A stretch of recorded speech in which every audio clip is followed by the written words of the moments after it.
Kausap natin si Father Jerome Siciliano, Executive Secretary ng CBCP Permanent Committee on Public Affairs. Magandang tanghali po sa inyo, Father. Magandang tanghali, Rafi, sa lahat ng mga nanonood at nakikinig.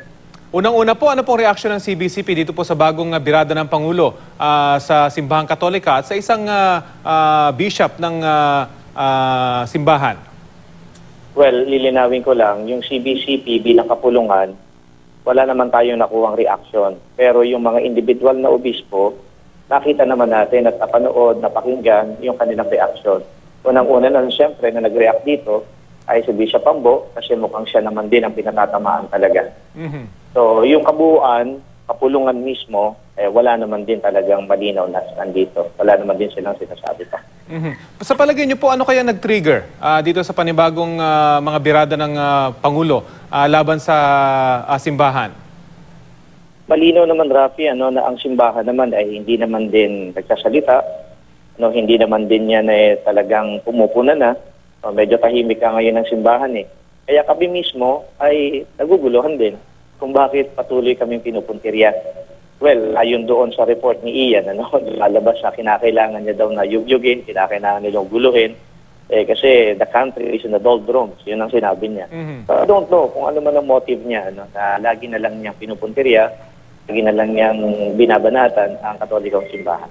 Meron ba kayo nakikitang panganib sa mga ganitong birada ng Pangulo laban sa simbahan at maging sa obispo ng simbahan mismo? Ito ba'y delikado? Palagay po ninyo? Yung kasing ganung mga pananalita ay kinakailangan seryosohin din natin. Hindi naman natin kinakailangan baliwalain lang. Unang-unang nagsasalita, pinakamakapangyarihang Pilipino dito sa bansa. Pinuno pa yan ng ating bansa. So kinakailangan siguro ito na kumbaga ay seryosohin at talagang punahin dahil, well, may parang threat ang labas dito na yung obispo mukha yatang tinatreaten. I don't know if we may call it that way, pero parang ganun ang dating. Yun nga po ang pinapatungan ng tanong ko, kung may threat laban sa obispo, kung meron humang ebidensya, dapat bang mag-file na ng kaso? Okay, baka may ibang mga tao dyan na biglang magalit na rin sa mga taong simbahan dahil dito sa mga akusasyon ng Pangulo. Well, siguro kung threat ang pag-uusapan ay dapat ang makausap natin dito at dapat pagbigay talaga ng pahayag yung mga obispo mismo. Lalong-lalo na yung mga pinatatamaan ng ating Pangulo. Hindi ko masasagot yan kung meron ba talaga silang natatanggap na death threats. At yung concern mo naman na baka may mga supporter ang Pangulo na sila na lang mismo ang gumawa ng paraan para mag-inflict ng harm doon sa tao. Hindi ko alam, pero minsan yung mga tao baka maging ganun nga ang tendency dahil sa kanilang kumbaga suporta doon sa Pangulo, baka nga naman merong mga iba dyan na ganun nga ang pag-iisip. Well, I don't know, I don't want to assume, I don't want to presume, but then again, ang sasabihin ko lang, Rafi, we should take this seriously. Mahingi ko na rin po yung reaksyon nyo doon sa sinabi ng Pangulo na paghikayat niya sa mga Katoliko na wag nang magpunta sa mga simbahan salib, gumawa na lang daw ng kanilang kapilya sa mga bahay. Ano pong masasabi nyo rito?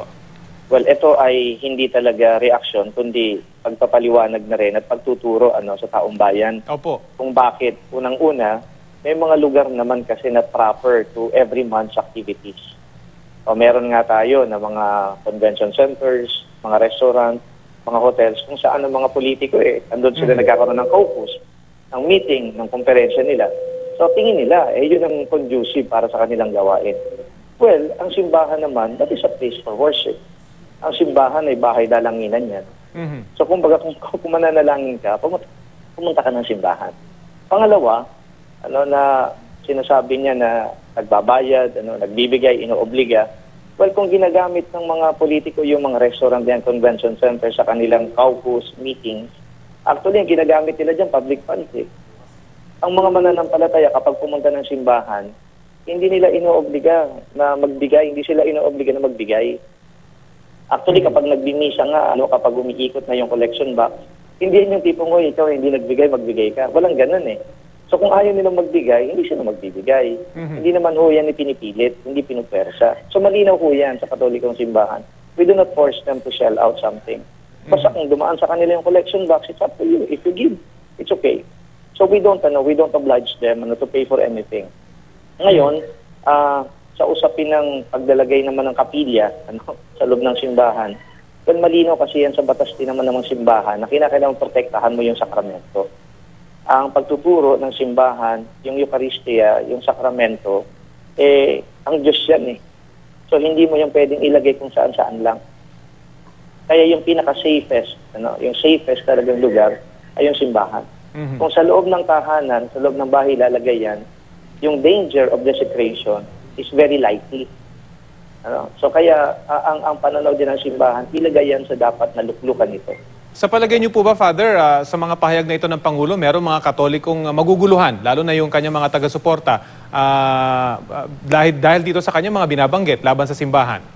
Well, definitely, maraming maguguluhan. Kaya nga, ito yung pagkakataon din ng pagtuturo. Kaya sinabi ko na nga yun, sa batas ng simbahan, the Code of Canon Law, hindi mo dapat na daladalhin yung sakramento. Hindi mo dapat na ilagay yan kung saan-saan sa loob ng simbahan. Kaya doon sa loob ng simbahan, ando doon ang presensya ng Diyos. The Blessed Sacrament is stored, is reserved in the tabernacle. So kaya pumupunta ang tao sa simbahan dahil yan naman din ang ng Panginoon. Ang templo ay bahay dalanginan. Pumunta kayo ng templo, pumunta kayo ng simbahan, doon kayo magdasal.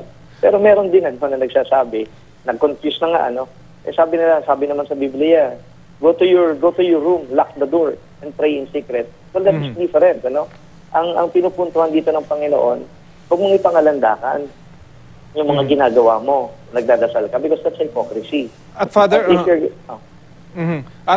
well, kaugnay po siguro ito, isa sa mga tinutulig sa rin ng Pangulo, yung anyay archaic na mga turo ng simbahan, pati yung pangungulekta ng iba't ibang bayad para sa binyag, kasal at iba pa. Although of course, in fairness, hindi lang naman siya yung unang pumuna rito. Ano pong masasabi niyo rito, Father? Okay, Rafi, hindi po uniform. Hindi po lahat ng simbahan ay nangungulit. Patuloy na sinasabi mo sa binyag, kasal, may mga simbahan din talaga. Kasi alam mo, hindi naman ho lahat na libre. Anong ibig kong sabihin nito? May mga staff din ng simbahan. Kung halimbawa ang staff ng simbahan, kakausapin natin, huwag na kayong tatanggap ng sweldo. So hindi na kami tatanggap din ng mga sinasabi nilang ibinibigay nila para sa binyag, para sa kasal. Kasi yung mga tao dyan, kinakailangan mo din suportahan yan. Ngayon, meron tayong tinatawag na apostolate. Meron tayong tinatawag na mga charitable outreach program.